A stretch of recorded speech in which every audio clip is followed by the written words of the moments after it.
Bonjour, bienvenue sur ma chaîne Mode Beauty. On se retrouve aujourd'hui pour une nouvelle vidéo qui va concerner l'alimentation un peu santé. Je vais vous présenter les 8 objets, non pas objets, les 8 aliments qui sont toujours dans mon frigo en été, en automne, en hiver ou au printemps. Je vais vous dire pourquoi ils sont là, leurs bienfaits, ce que j'en fais, ce qui est bon à savoir, où est-ce qu'on les trouve, etc. Alors peut-être que ces 8 aliments, vous les avez déjà chez vous ou peut-être pas. En tout cas, prenez peut-être un bloc-notes, comme ça vous savez que pour vos prochaines courses, vous allez pouvoir vous aussi les mettre dans votre frigo. Et puis je vais vous donner aussi un peu comment j'utilise ces 8 indispensables de mon frigo. Allez, c'est parti pour ce moment alimentation santé.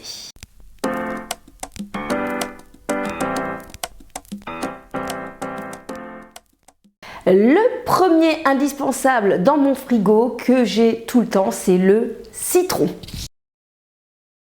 Alors pourquoi le citron fait partie de mes indispensables dans mon frigo? Tout simplement parce que je l'utilise au quotidien tout le long de l'année. En automne, en hiver, je vais plus l'utiliser dans mes infusions de tisane. Ça permet d'apporter des vitamines et c'est un excellent antibactérien. J'aime aussi bien évidemment les utiliser avec le poisson. C'est tellement bon d'ajouter cette petite note acide sur les poissons. Je l'utilise bien sûr aussi dans mes préparations de kéfir, je vous en ai déjà parlé sur cette chaîne. Et puis l'été ici pour me faire d'excellentes boissons rafraîchissantes à base de menthe notamment ou de fraises, ou tout simplement me confectionner de magnifiques houmous. Ça aussi c'est quelque chose qu'on adore faire à la maison. Donc le citron c'est vraiment un indispensable dans mon frigo parce qu'on l'utilise au quotidien. Alors lequel choisir? Bien évidemment toujours bio, je crois que c'est un des fruits que vous devez essayer absolument de trouver et d'acheter en bio. Pour ma part, ils viennent soit de France ou d'Italie. Alors j'ai la chance d'avoir une coopérative à côté de chez moi qui fait venir des citrons de Sicile d'une petite coopérative qui sont excellents. Donc souvent l'hiver je m'en fais vraiment une grosse cargaison parce que j'arrive à les faire tenir très longtemps, hein. Les citrons ça se conserve vraiment très longtemps, soit dans une pièce froide ou dans le bac du frigo. Alors on les choisit jaune ou vert. En général c'est jaune, l'été c'est un peu plus vert pour tout ce qui est un petit peu les cocktails ou pour tout ce qui est voilà, boisson rafraîchissante, ça change un peu. Il faut savoir bien évidemment que le citron vert ce n'est pas un citron jaune qui n'a pas mûri, hein, c'est une autre variété de citron. Et ce qui est génial c'est qu'on arrive à en avoir tout le long de l'année, donc ça c'est une bonne nouvelle. Alors pourquoi consommer du citron? Tout simplement parce que c'est un excellent antiviral, antibactérien. Il est parfait contre les infections et c'est souvent le fruit star lorsque l'hiver approche, hein. En général, on se fait beaucoup de petites tisanes à base de citron, miel, thym, hein, ou lorsqu'on a un petit peu mal à la gorge. Il y a bien évidemment aussi la détox du citron avec le fameux petit jus de citron dans son eau tiède le matin pour bien relancer l'organisme et un peu détoxifier le foie. C'est vraiment un fruit à avoir sans modération dans son frigo. Alors, on dit toujours que le citron est acide. Oui, le citron est acide au goût, mais pas du tout pour le corps, puisque son pH est aux alentours de 2,5. Sachez notamment, par exemple, que le jus d'orange, le pH est à 3,5. Donc voilà, n'ayez pas peur, ce n'est pas du tout acide pour le corps. Et sinon, on en fait quoi? Tout simplement, on garde les pelures de citron et on vient les faire macérer dans une bouteille avec du vinaigre blanc. Moi, c'est ce que je fais. Je mets toutes mes restes de citron que j'ai pressés notamment, je les mets dans une bouteille en verre, je remplis de vinaigre et je laisse macérer pendant 3 semaines. Ensuite je retire et je filtre le produit et ce que j'obtiens, en fait j'obtiens un vinaigre parfumé qui vient nettoyer tout mon frigo, mon plan de travail, puisque j'évite au maximum d'utiliser les produits du commerce et puis surtout ça coûte vraiment pas cher puisque je réinvestis ce que j'ai déjà et le vinaigre ça coûte vraiment pas cher. Donc pensez-y la prochaine fois, gardez vos écorces, vous les mettez dans une bouteille avec du vinaigre, hein, chaque fois que vous prenez une orange ou un citron, hop, je le rajoute dedans, vous laissez macérer 3 semaines et l'affaire est jouée. On passe maintenant au gingembre. Alors, pourquoi le gingembre? Eh bien, écoutez, c'est un excellent stimulateur énergétique et immunitaire. Alors, pour ma part, j'aime les utiliser soit pareil, comme le citron, en infusion, surtout lorsque je me sens un peu patraque. Eh bien, je me fais une infusion avec le gingembre, citron, miel, éteint notamment. Et puis, notamment, tout l'hiver ou tout l'automne, lorsque je fais une soupe, eh bien, je mets à chaque fois un morceau de gingembre que je veux venir bien sûr mixer. Donc j'aime bien ce petit coup un peu piquant et acide qui vient un peu relever et réchauffer les plats. Vous pouvez bien sûr le trouver en poudre ou en frais. Lequel choisir? Eh bien, toujours bio bien évidemment. Ils sont de provenance de l'Asie et comme je vous l'ai dit, donc, vous pouvez les trouver soit en frais ou vous pouvez aussi les utiliser en poudre. Alors c'est ce que je fais lorsque je n'ai pas le courage de le râper. J'utilise aussi la version en poudre qui est beaucoup plus rapide. Il existe aussi bien évidemment la petite gourmandise qui est le gingembre confit et ça clairement c'est trop bon, pas besoin de le cuisiner, on peut le dévorer comme ça, comme petite friandise lorsque voilà l'appel du sucre nous appelle. L'appel du sucre nous appelle, vous nous avez compris. Vous pouvez aussi bien sûr ajouter ces petits citrons confits dans un pain d'épices quand c'est la bonne saison de ce genre de petits gâteaux. Est-ce qu'il y a une bonne saison pour du pain d'épices? Peut-être pas.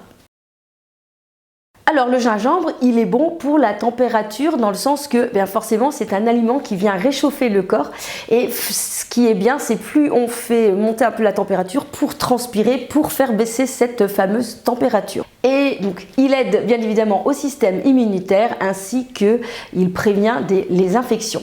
Alors saviez-vous ça? Saviez-vous ça, que le gingembre c'est un super remède contre les nausées, notamment les nausées de transport ou de grossesse. Donc si vous êtes très fort, vous pouvez un peu mâchouiller un morceau de gingembre. Bon, j'avoue que c'est un peu quand même spécial à faire. Ou alors vous faites aussi une infusion que vous venez boire régulièrement si vous avez voilà, des nausées ou le mal de transport. C'est bon à savoir. Le troisième indispensable de mon frigo, c'est le curcuma frais que j'ai la chance de trouver en surface, en magasin bio. Pourquoi? Eh bien surtout pour le rajouter à toutes mes soupes, donc chaque automne, hiver, printemps, à chaque fois que je fais une soupe, je viens rajouter un morceau de curcuma, surtout pour ses grandes vertus anti-inflammatoires parce que voilà, plus on vieillit, plus on attrape des inflammations et les inflammations, c'est vraiment pas bon pour le corps. J'aime bien l'utiliser aussi en poudre bien évidemment et là du coup c'est plutôt pour mes plats mijotés à base de viande, des plats plutôt à saveur on va dire indienne à base de curry. Alors lequel utiliser? Mais comme je vous disais, vous pouvez le trouver toujours bio en frais ou bien en poudre quand voilà, ça ne nécessite pas de râper ou que vous voulez aller plus vite, ça fonctionne très bien aussi.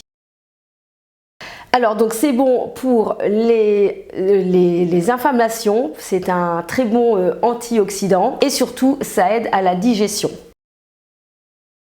Alors attention, petite chose à savoir, est-ce que vous savez que le curcuma, vous devez absolument l'associer au poivre noir et à l'huile, avec un petit peu d'huile, sinon la curcumine présente dans le curcuma n'est pas du tout assimilée par le corps et donc en fait ça sert absolument à rien de mettre du curcuma pour ses bonnes vertus si vous n'utilisez pas un peu le poivre qui va un peu aider à faire que notre corps assimile la curcumine. Donc n'oubliez pas, curcuma, poivre noir, un petit peu d'huile d'olive et le tour est joué.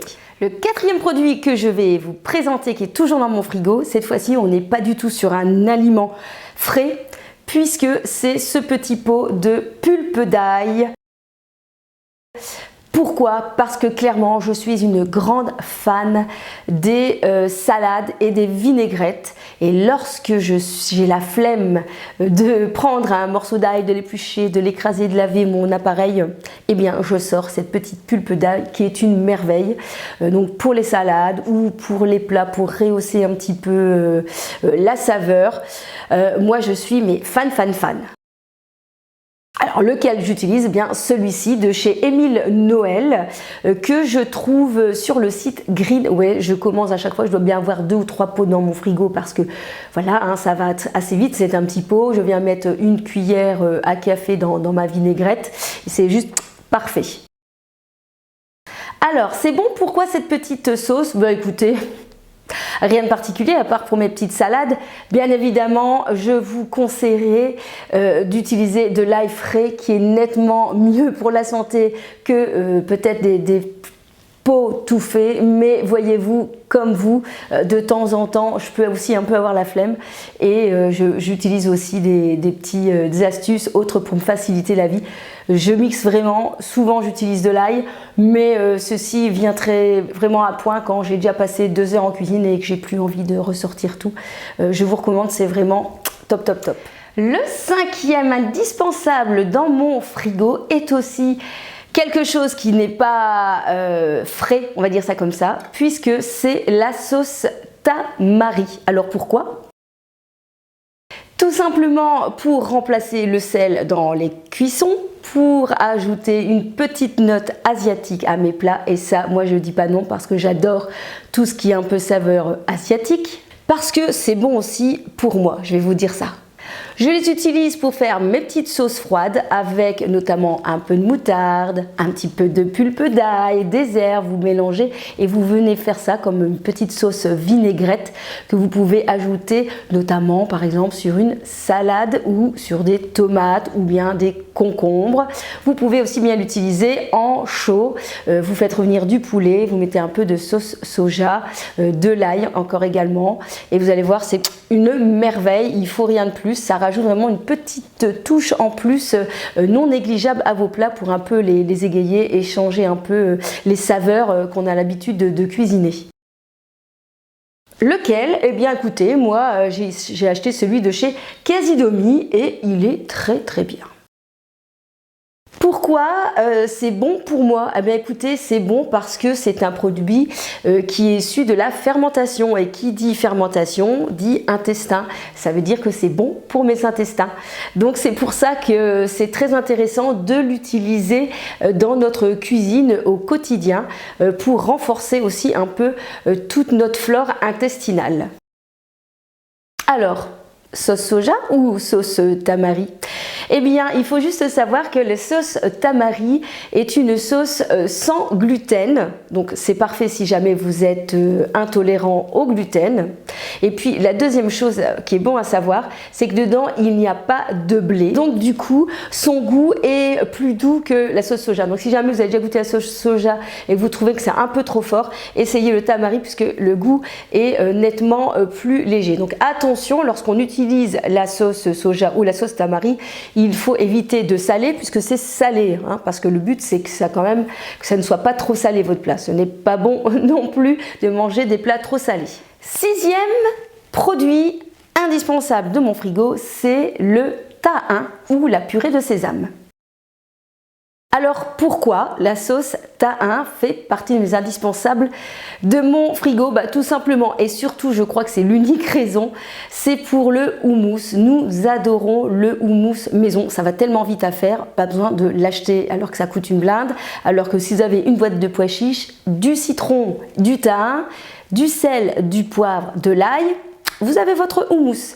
Et donc c'est pour ça, c'est surtout pour ça que j'ai du thym dans mon frigo. Alors celui que j'utilise, eh bien tout dépend en fait mes commandes, je n'ai pas une attribution en particulier.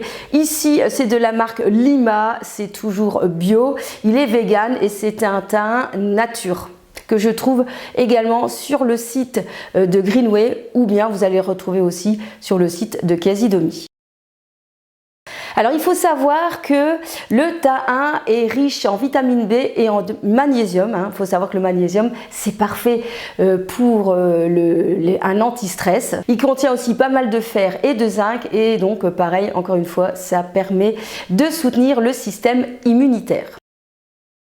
Alors attention à savoir, c'est que c'est très riche en calories, puisque c'est quasi que du lipide, des lipides, des protéines et des fibres.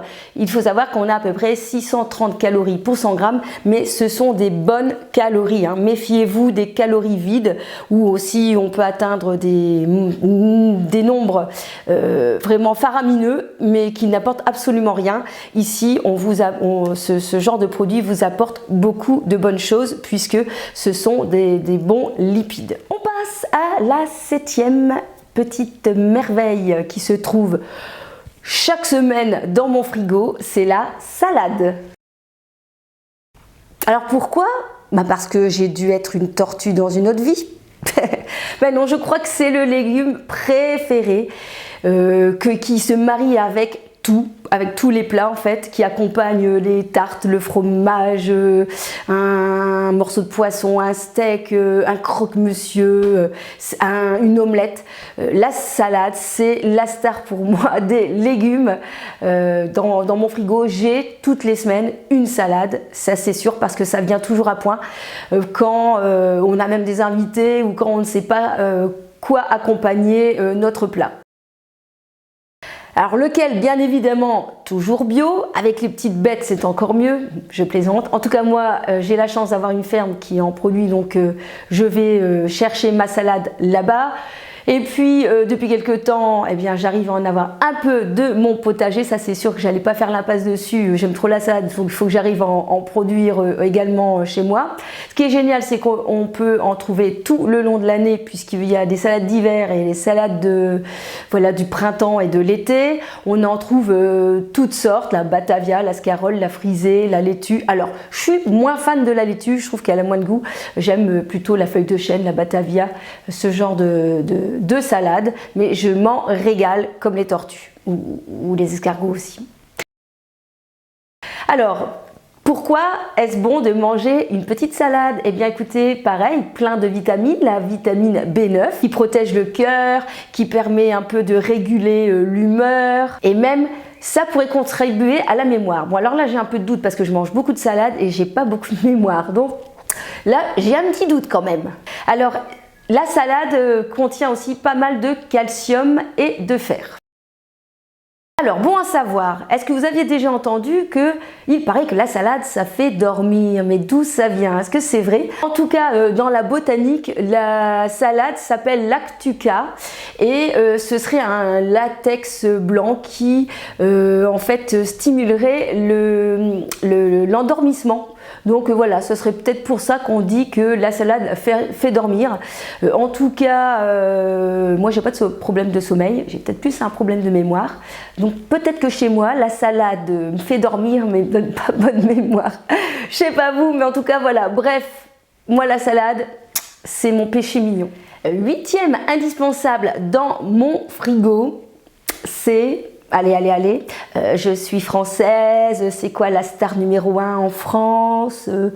Non, ce n'est pas la paella, non, c'est pas les frites. Le fromage. Le fromage. Pourquoi le fromage?